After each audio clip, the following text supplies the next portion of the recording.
Alright guys, ini dia cara untuk mencelup cat.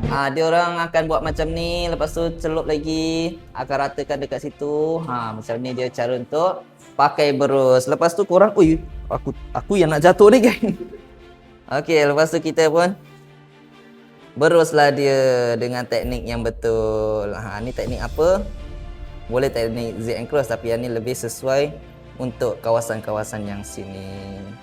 Alright, jadi ada banyak lagi ilmu untuk korang dapatkan dengan cat rumah.my secara free je, tak payah susah-susah, dan elakkan daripada risiko kerugian. Seperti apa kerugian tu? Mungkin korang nak mengecat dinding saja, risaunya terkena dekat frame, korang kena pakai berus ni. Inilah teknik yang kita pakai. Jadi kalau korang nak cat rumah sendiri, korang follow kita, dan kalau nak kita catkan sampai kat tempat korang, korang terus call je kita. Okey? Nak cat rumah, catrumah.my.